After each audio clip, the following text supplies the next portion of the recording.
কুরবান মানে কি? এটা ফার্সি বা উর্দু শব্দ। এটার অর্থ হচ্ছে নৈকট্য, কাছে যাওয়া, নিকটে যাওয়া। যেমন বলা হয়েছে আল কুরবানু মা ইউতাকাররাবু বিহি ইলাল্লাহি তাআলা। কুরবানি ওই মাধ্যমকে বলা হয় যার দ্বারা আল্লাহর নৈকট্য হাসিল করা যায়, তাকে কুরবানি বলা হয়। কথাটা একটু মনোযোগ দিয়ে শুনেন। কুরবান শব্দের অর্থ হচ্ছে নৈকট্য,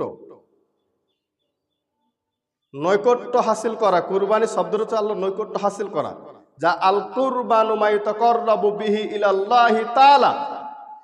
কুরবানি হচ্ছে ওই মাধ্যম যে যার দ্বারা আল্লাহর নৈকট্য হাসিল করা যায়। মানে কুরবানি এমন একটি ইবাদত, এমন একটি আমল, যে আমলটি করে আল্লাহ সুবহানাহু ওয়া তাআলার নিকটে যাওয়া যায়, আল্লাহর নৈকট্য হাসিল করা যায়, আল্লাহকে আল্লাহ ভীত হওয়া যায়।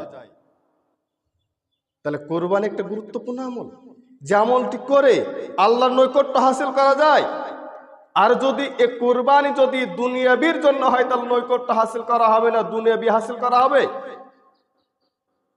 এ কুরবানি যদি আল্লাহর জন্য হয়ে থাকে, ভয়ভীতির জন্য হয়ে থাকে, নেকির জন্য হয়ে থাকে, সওয়াবের জন্য হয়ে থাকে, কোনো আশার জন্য হয়ে থাকে, তাহলে অবশ্যই কুরবানি আপনার আমার বয়ে আনবে কি? আল্লাহর নৈকট্য হাসিল করা।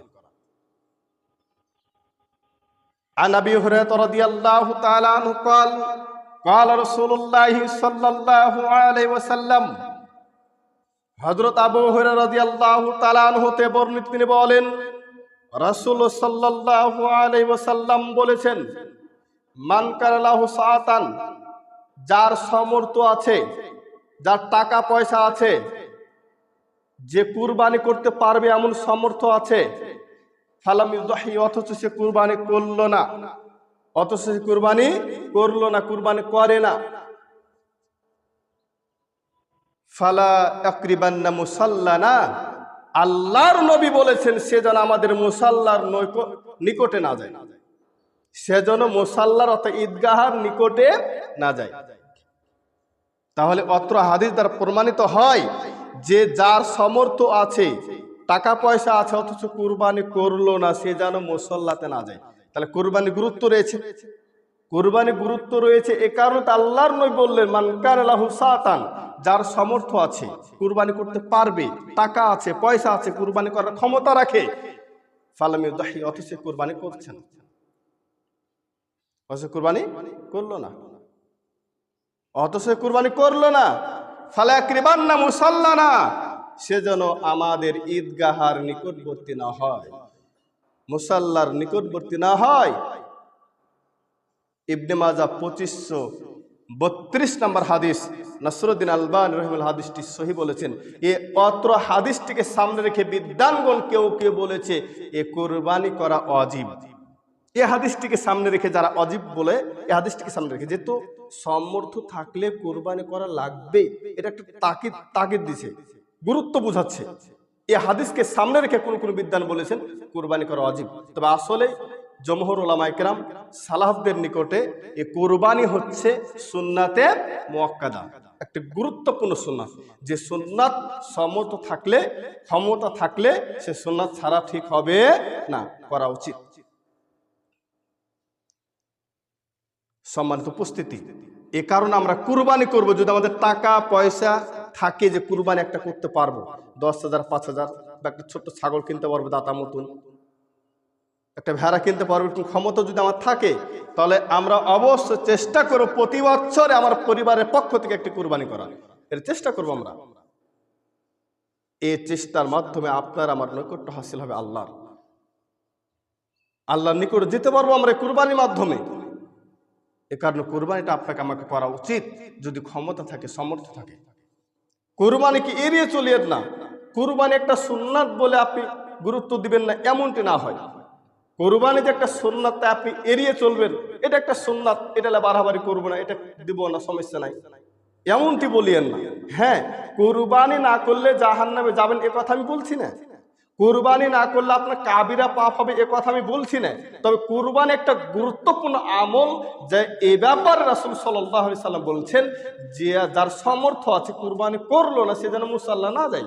তার একটা গুরুত্ব রয়েছে, গুরুত্বের কথা বলেছে, তাকিদ দিয়েছে। হুঁশিয়ার করেছে তার উম্মতকে।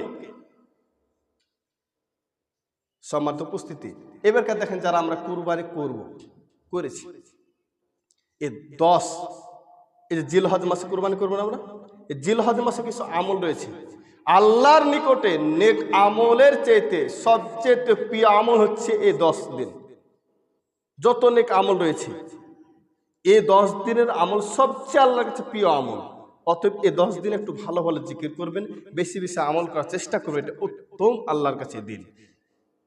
সম্মানিত উপস্থিতি, আন উম্মে সালামা রাদিয়াল্লাহু তাআলা আনহা ক্বালাত ক্বালা রাসূলুল্লাহ সাল্লাল্লাহু আলাইহি ওয়াসাল্লাম, উম্মে সালামা রাদিয়াল্লাহু তাআলা আনহা বলেন, রাসূল সাল্লাল্লাহু আলাইহি সাল্লাম বলেছেন, ইজা দাখালাল আসর, যখন জিলহজ মাসের প্রথম 10 দিন তোমাদের কাছে উপস্থিত হবে, আসবে, ওয়ারাদা বাদুকুম, এবং যারা ইচ্ছা করেছো আইয়ুজাহিয়া মানে কুরবানি করার জন্য, যারা ইচ্ছা করেছো, ওয়ারাদা বাদুকুম আইয়ুজাহিয়া, যারা ইচ্ছা করেছে যে কুরবানি করব, যে নিয়াত করেছে কুরবানি করবে এবার কারণে, এই ধরনের যারা নিয়াত করেছেন, মন্তব্য করেছেন, ফালায়ামুসা মিন সাআরিহি ওয়া আযফারিহি সাইয়ান, আল্লাহর নবী বলছেন তাদেরকে তারা যেন নখ, চুল, শরীরের অন্যান্য অংশ না কাটে এই 10 দিন, হাত্তা ইউদাহিয়া, যতক্ষণ পর্যন্ত কুরবানি না করছে, যতক্ষণ পর্যন্ত কুরবানি না করা শেষ হচ্ছে ততক্ষণ পর্যন্ত 10 দিন জিলহজ মাসে 10 দিন যেন কি না করে, এ নখ চুল না কাটে।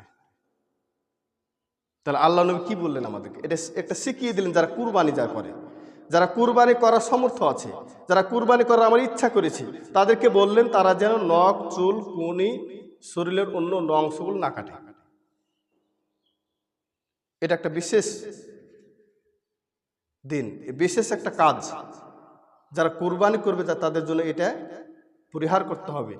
নখ কাটা, চুল কাটা, এর মানে আপনি বলবেন চুল যদি কেটে ফেলি আমি, তাহলে কি আমি জাহান্নামে যাব, কুরবানি কবুল হবে না? না না, কুরবানি কবুলের সত্য নাই। তবে আল্লাহ রাসূল নিষেধ করেছেন, মেনে চলবেন, নেকি আছে, এর মধ্যে কল্যাণ আছে। আল্লাহর নবী যত আদেশ রয়েছে, যত নিষেধ রয়েছে, সমস্ত কথার মধ্যে কল্যাণ আছে, এই কথা সত্য, কল্যাণ ছাড়া কিছু নাই। অতএব আল্লাহর নবী প্রত্যেকটা কথা, প্রত্যেকটা নিষেধ, প্রত্যেকটা আদেশ মোহাম্মদ উম্মতকে মেনে চলতে হবে, এর মধ্যে কল্যাণ রহিত রয়েছে, নিহিত রয়েছে।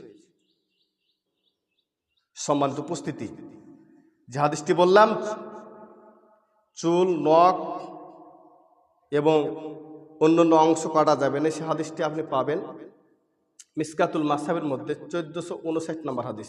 নাসরুদ্দিন আলবানী রাহিমাহুল্লাহ হাদিসটি সহিহ বলেছেন। আন আনাস রাদিয়াল্লাহু তাআলা আনহু قال ضحى رسول الله صلى الله عليه وسلم بكبسين املحين اقرنين। আনাস রাদিয়াল্লাহু তাআলা আনহু বলেন যে দহা রাসূলুল্লাহ সাল্লাল্লাহু আলাইহি ওয়াসাল্লাম, রাসূল সাল্লাম জবাই করলেন, কুরবানি করলেন, বিকাবসাইনে আমলাহাইনে আকরানাইনে, দুম্বা, দুইটি দুম্বা ধূসর রঙের, দুইটি দুম্বা ধূসর রঙের সিং আলা বিশিষ্ট। আল্লাহ রাসূল দুইটি দুম্বা কুরবানি করলেন, বলছে বিকাবসাইনে দুইটি দুম্বা, আমলাহাইনে বলেন ধূসর রঙের, আকরানাইনে সিং অলা বিশিষ্ট, মানে সিং ছিল। জাবাহুমা, তিনি জবাই করলেন, ওসাম্মা কাব্বারা, জবাই করার সময় বিসমিল্লাহ আল্লাহু আকবার বললেন। ক্বালা, আনাস বলছেন, রায়তুহু, আমি দেখলাম আল্লাহর নবীকে দোয়া কদমাহু আলা সিফাহিহিমা, তিনি এই পশুটিকে ফেলে দিয়ে তার পাজরের উপরে পা রেখে জবাই করলেন পশুকে। এরা আল্লাহ সাথে দেখলাম। তারপর জবাই করেছে বললেন কি বিসমিল্লাহি আল্লাহু আকবার। তার এই জবাই করার সিস্টেমটাও আনাস রাদিয়াল্লাহু তাআলা আমাদের সামনে বলে দিলেন যে আল্লাহর নবী দুইটি দুম্বা ধূসর রঙের, ধূসর বুঝতে পেরেছেন, যেটাকে বলে যে সাদা কালো মিশ্রিত, সাদা কালো মিশ্রিত, এ ধরনের পশু আল্লাহ রাসূল দুইটি সিং ওয়ালা বিশিষ্ট, সিং ছিল, জবাই করলেন বিসমিল্লাহ আল্লাহু আকবার। আর জবাই করার সিস্টেম ছিলেন তাকে ফেলে রাখার সময় তার পাজরে পা রেখে, পাজরের উপর পা রেখে বলছে ওকাদামহু আলা সিফাহিমা, যে পাজরের উপর পা রেখে তিনি বিসমিল্লাহ আল্লাহু আকবার বলে জবাই করলেন। এখন আমাদের মধ্যে আছে একটা কুসংস্কার যে যদি পশু ফেলার সময় মানে পা দিয়ে ধরা হয়, তুমি না না না একটা কুরবানি একটা পশু কিন্তু পা দিয়ে ধরছো, তুমি এত খারাপ কেন? হাত থাকতে যে শোনেন, পশু যেন কষ্ট না পায়, পশু যেন জবাই করার সময় সুন্দরভাবে জবাই হয়, যেভাবে প্রয়োজন সেভাবে ফেলবেন যেন পশু কষ্ট না পায়। এটা হচ্ছে মূল কারণ। মিসকাতুল মাসাবির মধ্যে হাদিসটি পাবেন 1453 নম্বর হাদিস, বাবুন ফিল উদহিয়া। তাহলে অত্র হাদিসের কি বলে, আল্লাহ রাসূল পরিবারের পক্ষ থেকে দুইটি কি করলেন, দুম্বা না জবাই করলেন, সিংওয়ালা। আর আমরা রাসূলের চাইতে ক্ষমতা, রাসূলের চাইতে টাকা পয়সা আমাদের কার নাই, কার সামর্থ্য নাই, অথচ আমাদের কুরবানি করতে খুব কষ্ট হয়। মানে মনে করে যে কুরবানির সুন্নাত কি দরকার, এত প্রয়োজন কি? কোনো সুন্নাতকে, কোনো কাজকে, শরীয়তের কোনো আমলকে ছোট চোখে দেখবেন না।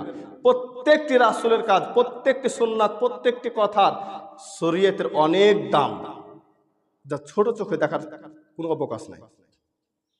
সম্মানিত উপস্থিতি, বলছিলাম অতএব কুরবানি মানুষকে করতে হবে, রাসূল সাল্লাম করলেন এভাবে। আরেকটা হাদিস বলি, তাহলে বুঝতে হবে কি ধরনের রাসূল সাল্লাম কুরবানি করেছেন।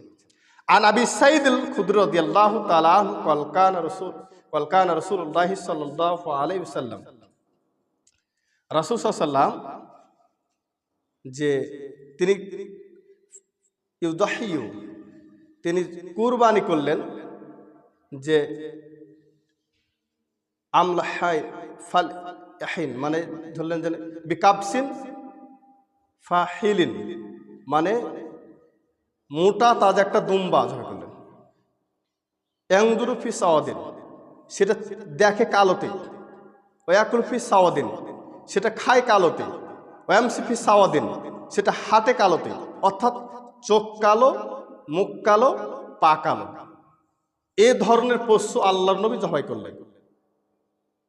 বুঝতে পেরেছেন কি? আল্লাহ বলছে ইউদাহিউ বিকাবসিন ফাহিলিন, তিনি একটি দুম্বা